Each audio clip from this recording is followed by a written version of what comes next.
سڵاوی خوای گەورەتان لێبێت بەڕێزان لە بەرنامەی ئەمڕۆ باز لە پرسی موچەی موچەخۆرانی هەرێمی کوردستان دەکەین دوای بڕیارەکەی دادگای فیدراڵی دوایەوەی کە دوێنێ دادگای فیدراڵی کۆمەڵێک بڕیاری لەبارەی موچەی موچەخۆران و پرسی داهاتە نەوتی و نارەوتیەکان و پرسی هەژماری بانکی بۆ موچەخۆرانی هەرێمی کوردستاندا قسە سەرەوە دەکەین دوایان بڕیارە موچەچی لێ بەسەردێ ئایا قەیرانی موچە کۆتایی پێدێ و ئایا لەمە دووە سی ڕۆژ جارێک موچە دابەش دەکرێت وایە عێراق و هەرێم پابەند دەبن بەم بڕیارەی دادگای فیدراڵی و لێکەوتەکانی چی دەبێت بۆ هەمواری یاسای بودجە و لە هەمان کات شخص لەسەر بڕیارەکەی دادگای فیدراڵیش دەکەین لەسەر هەڵبژاردننی پەرلەمانی کوردستان لێکەوتەی چی دەبێت و هەرێمی کوردستان وەرەسەڵاتدارانی هەرێم دوایان بڕیارە چی دیکە چاوەڕێ دەکرێت کە دژی دەسەڵاتدارانی هەرێم دەربکرێت ئەم پرسانە لەگەڵ بەڕێز کاک سوێرا عومەر ئەندامی پەرلەمانی عێراق تاوتوێ دەکەین کاک سوێرا بەخێرن سوپاس دەکەین کە سەرەتا سەرنجی بەڕێز بزانم لەبارەی بڕیارەکانی دادگای فیدراڵیەوە دوای سینە وردەکاریەوە هەم لەبارەی موچە هەم لەبارەی یاسای هەڵبژاردننی پەرلەمانی کوردستان بڕیاری باشن و گۆڕانکاری گەورە بەڕێوەیە بناوی خوای بەخشندەی میهرەبان طبعا محکەمەی ئیتیحادی بە قووەتی دەستور و قانون دروست بووە و پێکهاتەی دادوەرەکانیشی بەو تەوافقەیە کە سەرۆکۆمار و سەرۆکی ئەنجومەنی نوێنەران و سەرۆکوەزیرانی لەسەر دروست بووە واتە پێکهاتەی ئەم دادگایە دەسەڵات حیزبەکانی دەسەڵات و باڵادەست لە عێراقا پێکیان هێناوە لە 5 دادوەری شیعە بە سەرۆکەکەیەوە لە 4 دادوەری سوننە بە 2 کورد و 2 عەرەبی سوننەوە پێکاتوە لە هەرێمی کوردستان تەنها هەردوو حیزبی دەسەڵات دادوەریان لە دادگای ئیتیحادی هەیە بۆیە دادگایەکە نوێنەرایەتی حیزبەکانی دەسەڵاتی عێراق بەڕێوەیە بن زۆرینەکیەیە شیعەیە سەرۆکی دادگاکە شیعەیە باشە بەزیستە دوو کوردیشی تێدایە ئێستا بڵین پارتی و یەکێتی هەرێک ئەندامێکیان هەیە یەکی دادگایەکیان هەیە دادوەر عەبدوڕەحمان سلێمان لە پارتی دیاری محەممەد لە یەکێتی ئەو دوو دادوەریان هەیە خۆیان قبوڵیان و ئەندامیشان هەیە لەو دادگای قبوڵیشیان نەبێ زۆر جار بە زۆرینە بڕیارە درێ و ئەم بڕیارە حاکم جاسم کە سەرۆکی دادگای ئیتیحادیە کاتێ خوێنێتەوە ئەڵێ بە تەوافق دەرمان کرد تەوافق یعنی چی؟ یعنی هەمویان ڕێکەوتون لەسەری بڕیارەکەی دادگای ئیتیحادی بە تەوافق دەرچووە بۆیە زۆر جار پێم سەیرە دادوەرێکی کورد کە لە هەردوو حیزبی دەسەڵاتە لە یەکێتی و پارتی لە ناو دادگاکەی هیچ ناڵێ زۆر جار واژۆی بڕیارەکانی شەکەن وەلەو مەهەماکان ناوەڕۆکەکەش ڕەتکەنەوە و لەگەڵیانە بن باشە بەس قسە لەسەرەوەی بۆچی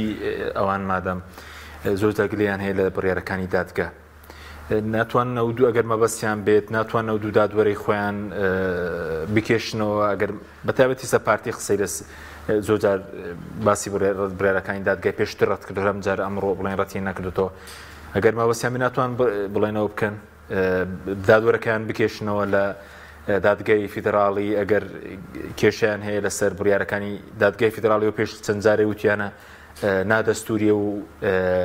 بڕیارەکانی سیاسی بەدڵنیاییەوە من پێم وایە هەر کەس دادوەری هەبێ لە دادگایەکە و دادگاکەی قبوڵ نەبێ هەبێ دادوەرەکەی بکوشێنێتەوە و ئیعترافی پێنەکە بەڵام ئیعتراف نەکردن بە دادگای ئیتیحادی هیچ لە مەوزوع ناگۆڕێ ئیعترافی پێ بکەی پێی نەکەی ڕەخنەت هەبێ نەتبێ بڕیاری دادگای ئیتیحادی لە عێراقا مولزەم و باتە واتە پابندکەرە بۆ هەموو جیهاتە معنیەکان و دەسەڵاتەکان لە عێراق وەتانەشی لێ نادرێ تۆ لە ڕووی سیاسی وتوانی قسەی لەسەرکەی بڵێ ئەمە پێچەوانەی دەستورە ئەمە تەوافق نییە ئەمە ڕێزنەگرتنە لە پێکهاتەیەک لە چییە بەڵام ئەوە قەراری محکەمەی ئیتیحادیە پێت خۆشە پێت ناخۆشە لە بەرژەوەندیتە دشتە دەرچووە و دەتوانی ئەگەر ڕەخنەت لە محکەمەی ئیتیحادی هەیە ئەو قانونی کاری پێیەکات تۆ توانی بيت داوای تعدیلی قانونی محکمە اتحادی بکەی هەرچەنە ئێستا لەلایەن سەرۆک کۆمارەوە تعدیلی قانونی محکمە اتحادی پێشکەش کراوە ڕەنگە بیانەوێ هەندێک لە بڕگە و مادەکانی پەیوەست بە محکمە اتحادی دەستکاری بکەن بەڵام ئەمە هیچ لە محتەوای قەرارەکانی ناگۆڕێ بڕیاری ئەم دواییەی و بڕیاری پێشووتریشی پەرلەمان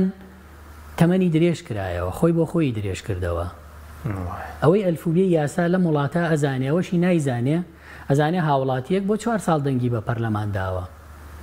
خۆی دەسەڵاتی درێژکردنەوەی تەمەنی خۆی بەو جۆرە نییە و ناشتوانێ ئەمە بکەم مەگەر ظرفێکی زۆر ئیستیسنایی و تایبەت بێت هەرچەنە لە عێراقا ظرفی ئیستیسنایی و تاریە هاتووە داعش موسڵ و ئەنباری گرتبوو پەرلەمان یەک ڕۆژ هەڵبژاردننی لە عێراق دوانەکەەوە هەڵبژاردنیان لە کاتی خۆی کرد سەرۆک وەزیرانیشان لابرد بۆیە بەهانە نییە بۆ ئەوەی کە تۆ بێیت موسەساتی دەستوری خۆت لە هەرێمێکی ناو عێراقی فیدراڵە بە جۆرێک مامەڵە پێ بکەیت کە دادگای اتحادی قەرارت لەسەر بە ئەسڵەن کێ چۆ دادگای اتحادی بیدایەت یەکێتی و پارتی بەرامبەر یەکچوونە محکمە اتحادی قەراری هەڵوەشاندنەوەی یاسای نەوت و گازی هەرێمی کوردستان لە ساڵی 2012 لە محکمە اتحادی بووە بەڵام هەتا کورد خۆی نەچوو بەرامبەر بە یەکشکات لە یەککە لە کاندیدی سەرۆک کۆمار و لەو دۆخانە یەکێتی و پارتی هیچ کەس نەچوو قەرارەکەی 2012 یاسای نەوت و گاز تەفعیل کاتە ئەو کاتە بۆی هەرێمی کوردستان خۆی بەهانەی بڕیارەکانی محکمە اتحادیە باشە دەستوری و قانونیە هاتن دەستیان لە قانونی ئەنجومەنی پارێزگاکاندا بەبێ تەحدیدکردنی وادەی هەڵبژاردن وتیان ئەم ئەنجومەنە بەردەوامە بێ ئەم ئەنجومەنانە تا هەڵبژاردننی داهاتوو هەڵبژاردننی داهاتوو کەیە دیاریکراو نییە جگەلەوە کاتێک پەرلەمان درێژەکەیتەوە حساب بۆ ناکەی کە ئەمە دەستوری نییە و قانونی نییە ئەوە بوو لایەنێک چوو تانەیدا لە قانونی درێژکردنەوەی تەمەنی پەرلەمان یاسای نەوت و گاز هەڵەوەشێنێتەوە محکمە اتحادی ئەڵێ هەرێم دەسەڵاتی فرۆشتنی نەوتی نییە تۆ بۆ تەحەدادی تعدیلی قانونی نەوت و گازەکەی کە هەڵی وەشانوێتەوە هێویش دێت پەرلەمان هەڵەوەشێنێتەوە کاتێ تانەیەکی لە دراوە بەبێتانە محکمە اتحادی حەقی نییە دنیاش کاول ببێ ئەبێ جیهەتێکی معنی زەرەرمەند بڕوا لە محکمە اتحادی شکات کە کاتێک تۆ گوێ لە مامۆستای ناڕازی ناگری گوێ لە فەرمانبەر و موچەخۆر ناگری پەنا ئەبا بۆ دادگای اتحادی ئەوە تا بڕیارەدا بووی باش بەزان بڕیارەنە لە قەزانجی پرۆسی گۆڕانکاریە ئەوەی پێوەستە بە موچە پێوەست بە هەڵبژاردن باشن ئەم بڕیارانە کاک حەکیم باش هەموو لایەنەکان داوایان کرد وتیان وەرن بە یاسای هەڵبژاردن تعدیلکەین بە تەوافق تەوافقەکە چییە؟ هەرێم بکەین بە 4 بازنە بەپێی پارێزگاکان چکە ساڵی 92 یەک بازنە بووە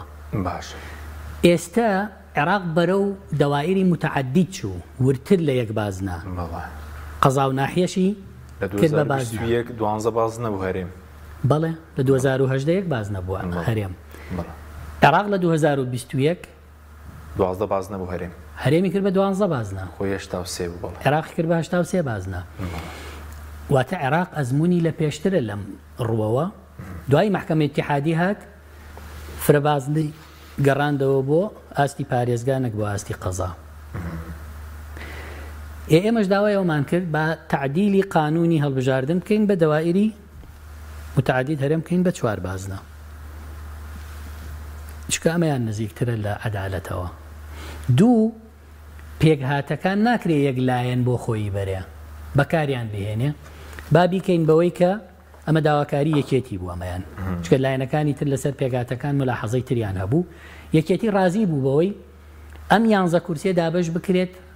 بەسەر ناوچەکانە بەشی ئەمیشی بەڵێ ئەمیش بەشی بکەوێ سێ کۆمیسیۆن دەبوو لە تەواوبوونی وادەی خۆیان کۆمیسیۆنی هەڵبژاردن کۆمیسیارەکان وادەیان تەواو بووە کۆمیسیاری نوێ لە مانگی 2019 وادەیان بەسەر چوو بەڵێ ناکرێتەوە ئەنجومەنی پارێزگا بەسەر چوو بێ کۆمیسیۆنێ بەسەر چوو بێ پەرلەمانێ بەسەر چوو بێ سەرۆکی دەستەی دەسپاکی سەرۆکی دیوانی چاودێری هەموو ئەوانە تەواو بوون. من کاتێک لە پەرلەمان بووم چەندین یاداشتم هەیە کە داواکەم سەرۆکی دەستەی دەسپاکی وادەی تەواو بووە، سەرۆکی دیوانی چاودێری وادەی تەواو بووە. ئەمانە نابێت تۆ لێی بگەڕیت بێ منەت بی. حکومڕانی وا نابێت کاک حەکیم لە هەرێمی کوردستانە دەساودەسی یاساییانەی دەسەڵات لە هەرێمابوونی نەبووە. ئەمە گۆڕانکاری دروست دەکات، ئەمە نەخشەی سیاسی دەگۆڕێت. طبعاً ئەو زۆرینەیەی ڕابردوو نامێنێ ئێستا نامێنێ. بۆ نمونە من یەک ئەزمموی خۆم باسکەم باش لە ساڵی 2020 کاتێک کە پارێزبندیان لە من وەرگرتەوە باشە حزبی شیوعی باشە یەکگرتووی ئیسلامی باشە نەوەی نوێ خۆمان وەکو کۆمەڵی دادگەری یەکێتی نیشتیمانی سەرۆکی پەرلەمان هەموو ئەمانە دژی ئەوە بووین کە پارێزبندی لە پەرلەمانتار هەڵبگیرێ. باشە ئێمە بووین بە 54 کورسی. سەرۆکی پەرلەمان ئەو ڕۆژە ئیدارەی جەلسەی نەداوتی من نایەمە جەلسەیەک بۆ هەڵگرتنی پارێزبندی. واتە ئەم هەموو لایەنە لە مقابلە 57 کورسی کۆبووە و کۆبوونەوەی کرد و پارێزبندیان هەڵگرت. پێگەهاتەکان لە ناو ئەم 57 تا بوون.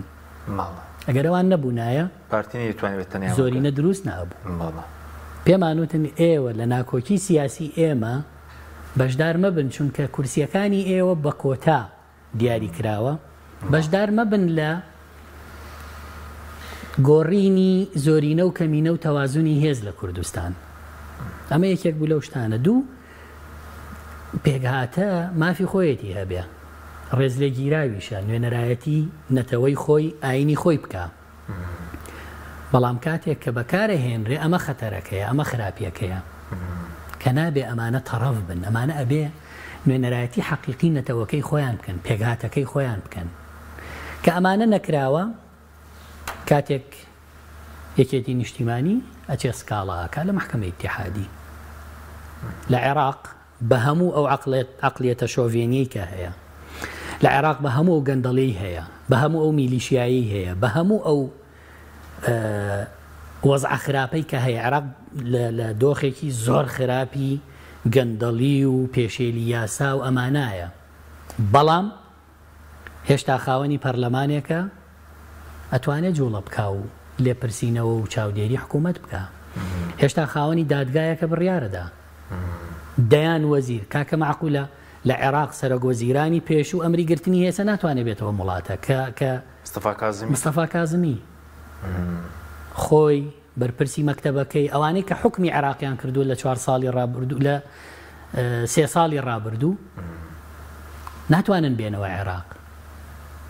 واتە گەندەڵی هەیە بەڵام محاسبەش هەیە. بەس لێرە گەندەڵی هەیە و محاسبە لێرە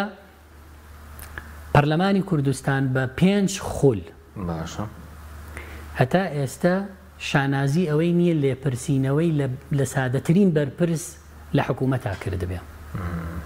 متمانە لێ سند بێتەوە نەک متمانە هەر دۆسیەکەی ئەگەر خۆشی نەیتوانیوە دابێتی بە دادگا توانی بێتی ئیجراعاتێ بکە. ئەسڵەن بەشێ لەو دۆسیانەی کە بۆ نمونە من و هەندێک لە هاوڕێکانمان داومانە بە داواکاری گشتی داومانە بە دەستەی دەستپاکی نەتیجەکەی داخستن بووە. باش بەس ئەوی پێویستە بە موچە ئەمە دەستکەوتی ئەو ناڕەزایەتی مامۆستایانە کە لە شەقام بوون، دەستکەوتی ئەوانە کە کاریگەری هەبوو کەم بڕیارانی دادگای فێدراڵی پێویست بە موچە. طبعاً سکاڵاکە یەکگرتووی ئیسلامی کردبووی جێی دەستخۆشین و دەستگای ستاندەر کردبووی جێی دەستخۆشین و مامۆستایانی ناڕازی بەڵێ ئەمە نەتیجەی مانەوەی 4 مانگی ناڕەزایەتی سەر شەقام و داخستنی خوێندن و گوێنەگرتن بوو. بڕیارەکان ڕەنگە تۆ بڵێ سوودی چییە؟ باشە یاخود بڕیارەکان چینیانەیە بۆ نمونە ئەوەی وردەکاریەکەی لەبارەی موچەوە ئەگەر کاک حەکیم باسیکەین بەڵاوەی کە پێوەست بێ بە موچە. ئێمە لەبارەی موچە زۆرمان وت. باش قانونی بودجەمان دەرکرد و دوایی لە 2023 وەک خۆی جێبەجێ نەکرا و خەڵکی کوردستان سێ موچەی فەوتا عێراق بە تکا و ڕجا و تەکلیفی هەموو لایەنەکان و بە قەرز 300 ملیاری پێداین. باشە بۆیە ئەم قەرارەی محکەمەی اتحادی بەشێک لەو گرفتانەمان حەلەکە. چی چارەسەرەکە لەبارەی موچە؟ یەکەم لە نەسی قەرارەکە ئاڵێ ئەگەر هاتوو باشە هەرێمی کوردستان پابند نەبوو بە ئەو بڕگانەی لە مادەی 12 یاسای بودجە پەیوەست بە بەشە بودجەی هەرێمە ئەلیف با جیم دال. باشە ئەوە نابێت دەست لە قوتی خەڵکی کوردستان بدرێ، موچەخۆران و مۆزەفین و ڕعای اجتیماعی و متەقاعدین. ئەمە خاڵێکی زۆر بەهێزی قەرارەکەی محکەمەی اتحادیە کە ئەگەر هەرێم بەپێی ئەو مەرجانەی بۆی دانراوە بۆ تەمویلی بودجەی پابند نەبوو نابێ موچە دەستکاری بکرێ، ئەبێت لە وادەی خۆی لەگەڵ هاوتاکەی خۆی لە عێراق وەکو مواتنێکی تری موچەخۆر مۆزەف موچەکەی بێت. واتە لە ڕابردوو کە یان و ئێمە پارە نادەین بە ئێوە باشە و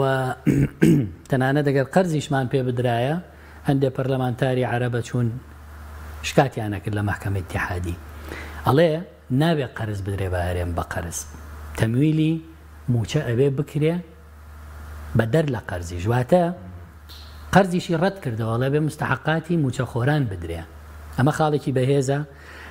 هەرێم ئەو کاتە لەگەڵ عێراق شەڕی ئەمە بوو کێ پابندە کێ پابند نییە. ئێستا محکەمەی اتحادی یەکلایی کردەوە ئەڵێ هەرێمیش پابند نەبێ نابێت دەست لە موچە بدرێ. ئەمە بۆ ئێمە چی دەستکەوتێکی تایە؟ دەستکەوتەوەی تایە یەکەم ئەم بەشە بودجەی کە ئێستا دێ لەگەڵ داهاتی ناوخۆ موچەی لێ ئەدرێ بەردەوامە بێ. 2 ڕۆژ پێش قەرارەکەی محکەمەی اتحادیش سەرۆکوەزیران ئەمەی ڕاگەیاند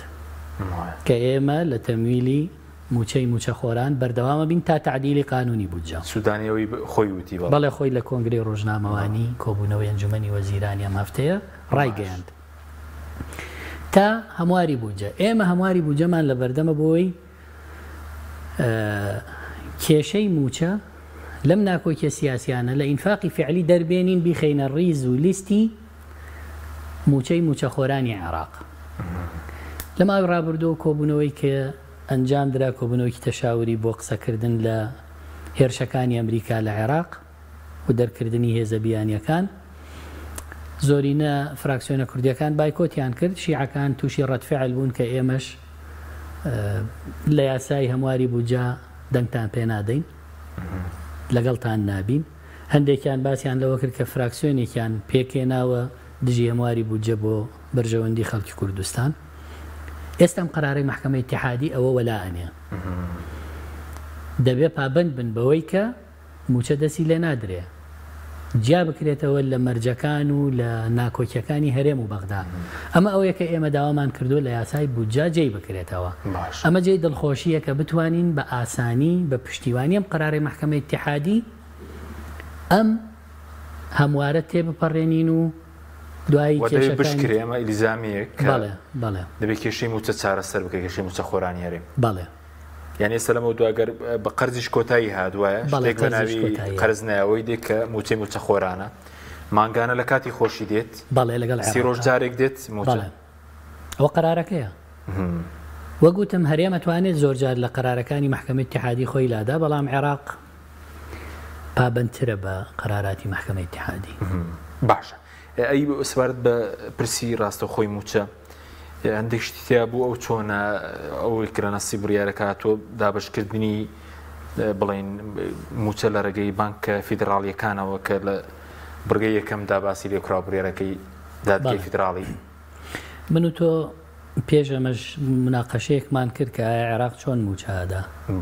و لە ڕێگەی چیەوە موچەدات. باشە. و ئەو بانقانە کامانن کە موچەی فەرمانبەرانی عێراق دەن. باش. طبعا عێراق بانقی ڕەشید و ڕافیدەینی هەیە کە حکومین و کۆمەڵێکی تر بانقی ئەهلی و بازرگانی هەیە کە سەر بە بانقی مەرکەزین واتە لەژێر چاودێری و ڕێنمایی و یاسای بانقی مرکزیان. هەمان ئەو بانقانە لقیان لە هەرێمی کوردستانیش هەیە. هەمان ئەو بانقانەی کە ڕێپێدراون لە عێراق لقیان لە هەرێمی کوردستانیش هەیە. بانقە حکوومیەکانی عێراق TBI یەکێکە لەو بانقانەی کە بە قانون سەر بەخۆیە بەڵام سەر بە دەوڵەتە، سەر بە حکوومەتە. بۆ نمونە بەشێک لە فەرمانبەران لە عێراق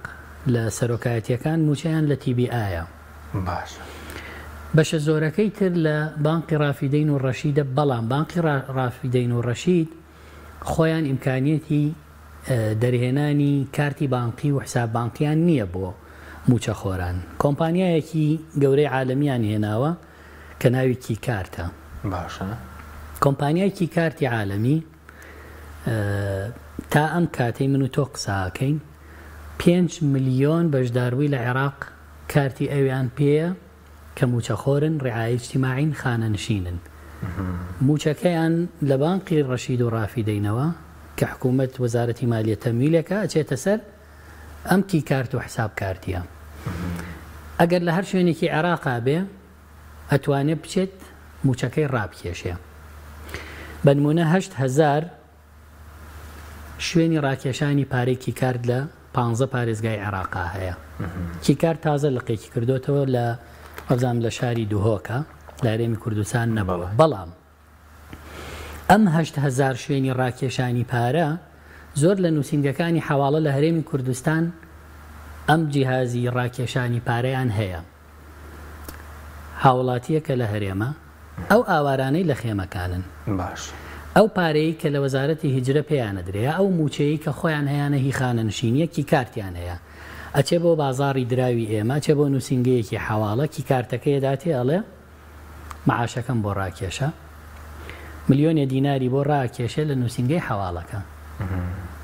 وەبزانم مولەی ملیۆنێک 6,000 شتێکی وایە لێی وەرەگرێ و پارە و موچەکەی داتێ. ئەمە هەمان شت بۆ هەرێمی کوردستان دەبێت تەوتینی ڕاتبی مۆزەفین بکرێت لە ڕێ ئەو بانقانەوە. بەس ئەوەی ئیلزامە کە بانکەکانی عێراقە ماوەسی ڕەشید و ڕافیدەین چکەوە لێرە لەقیان نییە وایە وەک خۆیان یاخود چۆنە ئەوە ئەمێنێتەوە بۆ ئەوەی کە وەزارەتی مالیەی ئیتیحادی لەگەڵ وەزارەتی مالیەی هەرێمە، چونکە هەرێمی کوردستان ئێستا دەستی کردووە بە هەژماری من. باشە. هەژماری من لەسەر 5 بانقن. هەندێک لەو بانقانە من کە بینیم لە فۆرمی پڕکردنەوەی فەرمانبەرێکە ئۆپشنی داوە پێی ناوی بانقەکان، ئەڵێ تۆ ئەتەوێت حسابەکەت لەسەر کام لەم بانقانە بێ، خۆت اختیاری کە و ئەچی بۆ بانقەکە، لیستی ناوی تۆ بە هەموو مستەمسەکاتەکانەوە ئەدرێ بە بانقەکە و تۆچی لە بانقەکە پەنجەمۆر و هەموو ئەو ڕێکارانەی بۆ حسابکردنەوەیەک پێویستە لە بانقەکە و دوایی کارتی بانقیەکەی خۆت دەداتێ، ئیتر موچەکەی تۆ دێتە سەر ئەم کارتە لە هەر شوێنێک ئەیTMی دەرکردنی ئەم پارەیە هەبێ ئەبێ ئەوەندە بڵاو ببێتەوە لە ناو نووسینگەکانی ئاڵوگۆڕی دراویشە ئەم جیهازە هەبێ بۆی لە هەر کات و ساتێک هاتووە ویستە پارەکەت دەرکەی. ئەمە ئەمێنێتەوە بۆ وردەکاری ئەوەی کە بە پێی بڕیارەکەی محکەمەی اتحادیش مەجالی تیان نییە ئەبێ تەوتینی ڕەواتبی مۆزەفینی ئیقلیم بکرێ. باشە بەزەو هەژماری منە ئێستا دیار نییە هەڵدەوەشێتەوە یاخودنا چکە هەڵدەوەشێتەوە دەبێ یاخود ئەو بانقانەی کە حکوومەتی هەرێم ئێستا حسابی مۆزەفینی لێکاتەوە ئەمانە سەر بە مۆڵەتیانەی لە بانک ئەمانە ڕێپێدراوی بانقی مرکزی عێراقین. هەرێمی کوردستان خۆمان سیستەمی بانقیمان نییە. حکوومەتی هەرێمە و بانقانەی هەیەی نازام 6-7 بانقی هەیە هیچی ئەوانە هەروەکو نووسینگەی حواڵەوان بانق نین. هەر خۆشیان نانویستە بانقی حکومی نانویستە سیستەمی بانقی لە هەرێمی کوردستان هەبێ و عێراقیش تازە دەستی پێکردووە، چونکە هەتا پارە نەچێتە سیستەمی بانقی بەم مامەڵی کاشە بێ مەجای گەندەڵی و بردننی پارە و شارنەوەی زۆرە، بەڵام کاتی ئەچێتە ناو سیستەمی بانقی ئەچێتە ژێر چاودێری و ئەچێتە ژێر وردبینی. بەس ئێستا لەمە دووە ئەگەر ئەو هەژماری منیش بێ هەر لە عێراقەوە ڕاستە و خۆ ئەوە تەمویل دەکرێت بۆ بانکانی هەرێم ئەو کاتە بەڵێ لە عێراقەوە تەمویلی ئەو بانکانە هەرێمە خرێتە سەر بانقەکان و لە بانقەکانەوە کەس حسابی خۆی متاوێ ئەو بوو بە فەرمی کە متێڕاستەخۆ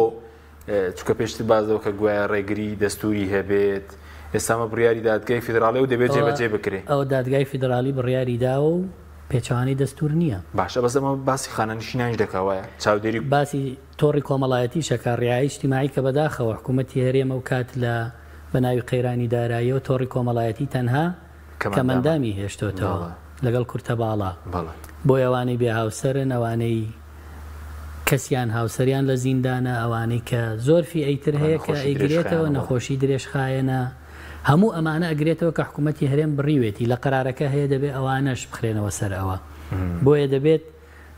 ڕعای اجتیماعیش دەست پێ بکاتەوە چونکە ئەو کاتە بە بەهانەی قەیرانی دارایی و نەبوونی پارە بووە باش بەس ئەمە کاتی دەوێت یاخۆ جێبەجێکردنەکەی تاوکو بڵێن هەمووی دەکرێتە هەژماری بانکی سکوێستە باز دەکرێت 210,000 موچەخۆر لە هەرێم ئەگەر کار بە هەژماری منیش بکرێت 1 ملیۆنی تری ماوە بەڵێ 1,240,000 موچەخۆر هەیە 1,202,000 کەس لە هەرێمی کوردستان موچە وەرەگرێ بە خانەنشین بەڵێ بە ئەماری جیاواسێ پێشترەوەی بۆ عێراق نردبوو 1,240,000 بوو ئەوی دوایین جار لە مانگی دەناردویان بۆ پەرلەمانی عێراق بە هەچەند ئاماری جیاوازیش باز دەکەن بەس دەبێت بۆ هەمووی دروست بکرێ بڵێن بەڵێ بەزۆکو کات ئەوە کاتی ئەوێ و ئەوە ئەبێت وەزارەتی مالیەی هەرێم خەمی لێ بخوا کە ئەو بانقانەیە زیاد بکرێ و پرۆسەی دەرێنانی کارتەکە چکە ئەو کارتانە هەندێکیان لە عێراقا ناکرێن کۆمپانیای تر هەیە لە وڵاتانی دەرەوە کارتەکان دروستەکە و خێراتری بکەن چکە ئێستا گەر 210,000 کرابێت 1 ملیۆن کەسی تریژ ماوە بەڵام تا ئەو کاتە باشە موچە دواناکەوێ بە پێی قەرارەکەی شەڵا دەکرێت لەمڕۆ لە 21 مانگەوە قەیرانی موچە لە کوردستان کۆتاییات وەکو دواکەوتنەکەی لە بە پێی بڕیار و بە پێی قەراری مەحکەمەی اتحادی خۆی تر دوای کاک حەکیمەگەر قەراری مەحکەمەی اتحادیش جێبەجێ نەکەن لە پێدانی موچە و ئەم شتانە وەڵای تر نازانم شوێنێکی تر لە ڕووی یاسای و دەستوری و قانونیەوە نییە ئینسان پەنای پێبەرێتە ناوەیە هەمواری یاسای بودجێ ئێمە شەڵا لە بەردەستمانە پاڵپشت بە و قەراری مەحکەمەی اتحادیە توانین بربەستەکانی ببڕین باشە بەس حکوومەتی هەرێمیش پابند کراوە بە داهاتینانەوتی وەوتبینی لە لیستی موچە و حساب بانکیەکان دیوانی چاودێری دارای عێراق بکات دەبێت ئەمە شەر جێبەجێ بکرێت بەڵێ ئەوانەش هەموو ئەو مەرجانن کە پێشتری ژەم مەرجانە بوونیە بوو لە یاسای بودجە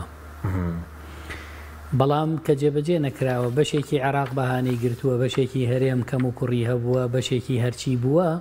ئەبێ و دۆخە تێ بپەڕێنین چونکەم قەراری مەحکەمەی اتحادی عێراقیەکانیش تێگەێنێ لەوەی موچەی خەڵک نابێ بخرێتە ناو ئەم ململانێ و مزایەدە و شەڕ و سین و جیم و حکایەتی مێشەی کە چکەمە کێشەی نەوتمان ماوە کێشەی نەوت کێشە ئەساسیەکە بووە کە ئێمە لەگەڵ عێراقا هەمان بووە ئەو کێشەیە بووە کە عێراق و توێتی من نەوتی هەرێم دەرنەهێنم زیاتر قازانجمە تا دەری بێنم لە کولفەی زۆرە ئەمەش قەراری مەحکەمەی اتحادی تایە کاک حەکیم قەراری مەحکەمەی اتحادی تایە بەڵێ بۆ قەزیەی نەوت قەراری مەحکەمەی اتحادیمان هەیە کە ئەڵێ دوای هەڵوەشانەوەی یاسای نەوت و گازی هەرێم پێویستەکە وەزارەتی نەوتی عێراق لەگەڵ وەزارەتی سامانە سروشتیەکانی هەرێم مراجعەی عقودی نەوتی بکەنەوە و تا ئێستا مراجعەی عقودی نەوتی نەکراوە بۆیە کۆمپانیاکانیش تا ئێستا پابندن بەوەی لەو عەقدا ئەڵێن ئێمە لەو گرێبەستا ئەبێ بە تێکڕا 24 دۆلار کرێی دەرێنانی بەرمیلێک نەوتمان بنێ عێراق لە منەوە نادەم من 6 دۆلارە دەم ئەمە جەدەلە زۆر گرنگەکەیە کە قەراری مەحکەمەی اتحادیشی تایە و هێشتا وەزارەتی نەوت جێبەجێی نەکردووە من بەرامبەر بە ئەم بابەتە لە هەوڵێکی پەرلەمانیان بووی کە بتوانین ئەمە زەخت لە وەزارەتی نەوت بکەین کە ئەبێ و عەقدانە مراجعە بکە و لەگەڵ کۆمپانیا نەوتیەکان بگاتە سیغەیەک چونکە تازە نەوتی هەرێمی کوردستان بە قەراری مەحکەمەی اتحادی بە قەراری تەحکیمی پاریس لەبەردەستی عێراق بێ عێراق خەمی بخوا چکە ئەگەر خەمی نەوتەکە نەخوات بە قاچاخە فرۆشتێ مەحرومە بین لە بەنزینی مەدعوم ئێخۆ ئێمە ئەگەر عێراق نەوتەکەی هەرێمی کوردستان بەکاربێنێ وکاتە نرخی بەنزیندارە بەزێ چۆن ڕازیە بین نرخی سوتەمەنی تیجاری بێ ئەبێ وەکو عێراقی لێبێ کە ئێستێمە بە عێراق ئەڵێن بۆ بەنزین بەونە نییە لە نەوتەکەتانم بنێ با منیش بیپاڵەوەم لە ناو خۆی ئەگەر نەچێتە تورکیا چکە بە پێی قەراری محکەمەی اتحادی بە پێی یاسای بودجەش باشە نەوتەکە ئەگەر لە دەواازەی لە بۆری ڕۆشت یان لە هەر دەواازەیەکی تڕۆی یان لە ناوخۆ تەسلیمی سۆمۆ بکرانی بە هەموو معایرەکان دەبێت نەوتەکە تەسلیمی سۆمۆ بکرێ سۆمۆ لە ناوخۆیان ڕۆژانە 400,000 بەرمیل 600,000 بەرمیل بۆ عێراق ئەپاڵێەوە و بەکارێنێ و ئەیداتەوە بە هاوڵاتیەکانی با 400,000ەکەی ئێمە بەکاربێنێ بەڵام تا ئێستا ئەو پرۆسی وەزارەتی نەوتی عێراقی شتیایە کەم تەرخەمە ڕەنگە هەرێمیش حەسکە بمێنێتەوە خۆی لە بەتەنکردبی باش بەس وەکو هاوتاکردنی موچە خەڵک چاوەڕێی موچە خۆران داچی خانەنشین بێ کە لە ساڵی زیاتر لە ساڵێکە یاساکە هەڵوەشاوەتەوە و چاوەڕێ ئەوەن موچەکانە هاوتای عێراق بکرێ یاسای خانەشینی گرتووی عێراق ساڵی 2014 بڵێن هەموارکراوەکەی کاری پێ بکرێەوە بۆ هاوتاکردنی سیستەمی موچەش ئەمە ڕوودەدات کە لێرە موچە خۆران موچەکان کەمترە لە عێراق ئێستا ئەبێ لە دوای بڕیاری دادگای فیدراڵی کە دوێنێ دەرچووە 20 مانگ باشە 21 مانگ 21 مانگ بەڵە قەراری محکەمەی اتحادی 21 مانگ کە دەرچووە دەبێ هەرێمی کوردستان ئەم شتانە بکە یەکەم پلەبەرزکردنەوە دەست پێ بکاتەوە پێشتر ئەیود ئێمە پارەمان نییە بۆیە پلەبەرزکردنەوەمان ڕاگرتووە ئێستا پارەکە عێراقی دات هەرچەند دەبێ هەرچەند دەبێت تۆ ناڵی لیستی موچە بە تەدقیق کراوی دەبێ بدرێ بە عێراق ڕقابەی مالیکە ڕقابەی مالی و عێراقی شەزانێتەوە زوڵمت لە موچە خۆران کرد و پلەبەرزکردنەوە ڕاگیراوە یەکەمە بێ پلەبەرزکردنەوە دەست پێ بکاتەوە بیخاتە لیستی نوێی موچە ئەبێ لە ئێستەوە وا بکە ئەوە زوڵمە لەسەر موچە خۆرانی هەرێمی کوردستان لابەرێ تاکەی لە ساڵی 2016ەوە تۆ پلەبەرزکردنەوە ڕاگرتووە بۆ کۆمەڵە فیئەکە ئیشت پێیانە پلەبەرزکردنەوەت کردوتەوە بەڵام بەس بۆ فەرمانبەرت نەکردوتەوە ئەم زوڵمە لەسەر فەرمانبەرانە بێ لابەر ئەمە یەک باشە دوو دەبێ مەوزوعی خانەنشینان حەلکە پێشتر من پەرلەمانتار بووم لەو پەرلەمانی کوردستانە لە خولی چوارە باشە یاسای خانەنشینی یەکگرتووی عێراقی 2014مان هێنا گونجاندمان لەگەڵ پلە وەزیفیەکانی هەرێمی کوردستان تعدیلمان کرد نردمان بۆ ئەنجومەنی وەزیران لیژنەمان بۆ دروست کرد کاکە یاسای 2006 هەڵوەشاوەتەوە عیبەیەکی گەورەی هەرێمی کوردستان بە یاسایەکی خانەنشینی هەڵوەشاوە کارەکە ئەو کاتە دادگای فیدراڵی بڕیاری نەدابوو نەخێر من باسی 2015 کەم باش باسی 9 ساڵ پێش ئێستاکەم باش ئەنجومەنی وەزیران ڕەفزی کردوتی ئێمە قەیرانی داراییمان هەیە و ناتوانین ئەم یاسایە جێبەجێکەین چکە لەوێ کەمترین موچەی خانەنشینی 500,000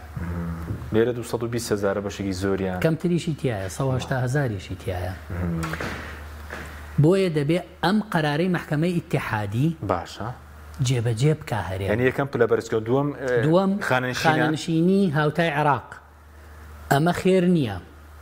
ئەمە جێبەجێکردنی قانونە ئەمە جێبەجێکردنی بڕیاری محکەمەی اتحادیە ئەی لەبارەی چاودێری کۆمەڵایەتیەوە کەوانەی زوڵمیان لێکرا ئەو کاتەی کە 2016 بەڵێ بڕاوە بە بەهانەی پێداچوونەوە بە ناوی چاکسازی لەو کاتەوە تۆڕی کۆمەڵایەتی بڕراوە بە تەواوی بڕراوە هەندێک جار بۆ ئیهانەی خەڵک یعنی تۆ دەی چاکسازی لە نەوت ناکەی لە 156 پارەی نەوت بە ناوی خەرجیەوە ڕوا دەی گاڵتە بە خەڵکەکەی وەڵا خەڵکێک بە بێ هاوسەر خۆی نووسیوە بەڵام وانە وەڵا خەڵکێک بە فەقیر خۆی نووسیوە وانە کاکە ئەمانەی ڕەنگە لە سەدا دوو بێ سەدا یەک بێ کاکە ئەمانەی لێ دەرکە بەڵام مستحقەکە بۆ بڕیوتە ئەوانەش بخەرەوە سەری بڵێ وەزارەتی مالیە ئەوە تۆڕی کۆمەڵایەتی ئەوەش قانونی خانەنشینی نوێ کە من قەراری محکەمەی اتحادیم جێبەجێ کردووە بۆ جێبەجێی ناکەن عێراق پارەکە نادات ملزەم نییە بە پێی ئەوە هەمواری بودجە ناکەین و موچە لە کاتی خۆی لە دەرەوەی ئینفاقی فعلی بێت ئەم حەقە بدەرەوە بە موچە خۆران و بە خانەنشینان و بە تۆڕی کۆمەڵایەتی بۆ ڕاستکردنەوەی فترەیەکی زۆر باشە و کاتێکی زۆر گونجاوە لەوەی کە مادام عێراق ئێستا چۆتە ژێرباری ئەمە قەراری محکەمەی ئیتیحادی هەیە تۆ حاکم جاسمە بینی کە قەرارەکەی خوێندەوە چەند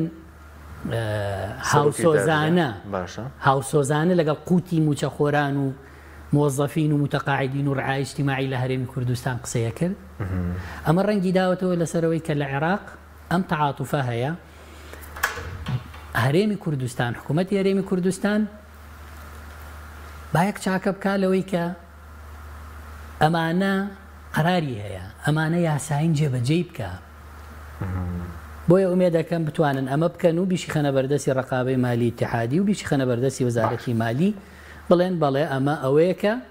مستحقاتی موچەخۆر و خانەنشین و ڕعای اجتماعی باش بەس دەتوانن ئێستا بڕیاری دادگای فیدراڵ لەسەر موچە لەسەر هەڵبژاردن جێبەجێ نەکەن ئەوە ڕۆیشت ئەگەر جێبەجێ نەکەن ڕۆبەڕووی کێشە دەبن و لە سەڵاتدارانی هێرن سەدۆخەکە جیاوازە ئەگەر جێبەجێ نەکەن باشە چاوەڕێی ئیجراعاتی تونتر بکەن ئیجراعاتی تونتر بۆ کوچی یعنی بەرامبەر خۆیان بەڵێ بەرامبەر خۆیان بەرامبەرەوانەی بڕیارەکانی محکەمەی اتحادی جێبەجێ ناکەن چکۆمە لەفی دیکەشەیە لە دادگای فیدراڵ دیژە سەڵاتدارانی هەرێم بێ بەڵێ کۆمەڵە دۆسیەی تر هەیە لەسەر چیە دەتوانانی ئاماژەیان پێ بکەن دەکەن یەکێک لەو دۆسیانەی کە هەیە و هەر کاتێ بیانەوێ ئەی جوڵێنن لە محکەمەی اتحادی قەراریشی پێوەرەگرن مەوزوعی دەستگای ئەمنیە هەرێم دەستگای ئەمنی چۆن ئەوان پێیان وایە دەوڵەتی فیدراڵە بێ یەک دەستگای ئەمنی هەواڵگیری سەرتاسەری هەبێ ئەوەی لە شارەکان و پارێزگاکانە ئەوەی لە هەرێمەکانە بێ بەشێک بن لەمە نوێنەرایەتیەکانی دەرەوە باشە ئەوان پێیان وایە هەرێمی کوردستان دەسەڵاتی نوێنەرایەتیکردنی نییە لە بەرەوەی هەرێم نوێنەرایەتی لە دەرەوە نییە هەرێم بۆ ناوخۆیە ئەبێ ئەمانە ببن بە بەشێک لە باشترین حاڵەتا ببن بە بەشێک لە سەفاراتی عێراق و هەندێشتی تر هەیە کە با بڵین لە ڕووی یاساییەوە هەرێمی کوردستان یاسای هەیە خەلەلی تایە مؤسساتی هەیە خەلەلی تایە لە محکەمەی اتحادیتانە بدەن لەوانە هەر هەمووی ئیلغا بێتەوە جا بۆیە ئێمە لە ڕابردوو دەوڵەتێک بووین لە ناو دەوڵەتێکە ئێمە هەرێمێک بووین وەک دەوڵەتێکی بەهێز مامەڵەمان کردووە لە ناو دەوڵەتێکی فیدراڵی لاوازە کە ئێستا عێراق بە زەبری نەوت بە زەبری ئەو نەوتە زۆرەی هەیەی کە نرخی نەوت بەرزە بە زەبری ئەو هەموو تەسلیح و هێز و چەکدارەی هەیەی بە زەبری ئەوەی کە شەڕی داعشی نەماوە خۆی ڕێکخستۆتەوە و محکەمەی اتحادی تەفعیل کردوتەوە و هەرێمیش مؤسساتی ئەوە تا دەیبینین هەر هەمووی هەڵوەشاوەتەوە دۆخی دارایی بەو ڕۆژە گەیشتۆ کە گەیاندویانە معقولە کاک حەکیم ئێمە نەوتی کەرکووک و نەوتی هەرێمی کوردستان لە 2014 تا 2023 مانگی سێ بە یەک بۆری ڕۆشتووە بۆ بەندەری جیهانی تورکیا لە ماوەی 2014 تا 2023 هەرێمی کوردستان نەوتی فرۆشتووە کەرکووکیش نەوتی فرۆشتووە کە هی عێراقە فەرقی سعری فرۆشی نەوتی ئێمە لەگەڵ نەوتی کەرکووکە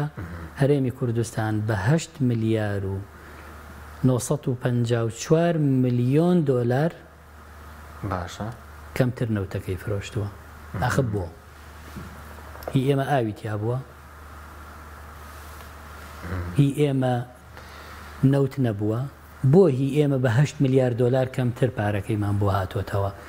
بۆ هی ئێمە بای 68 ملیار دۆلار نەوتمان فرۆشتووە لەو ساڵانە 30 ملیار دۆلارمان بۆ هاتوۆتەوە سوپاس دەکەم 38 ملیاری چۆتە مەسرەفەوە خەرجیەوە بەس پێدا بەهۆی دەسەڵاتدارانەوە بە کورتی ینی هەرێمی کوردستان ناگرێتەوە پێش ریفراندۆم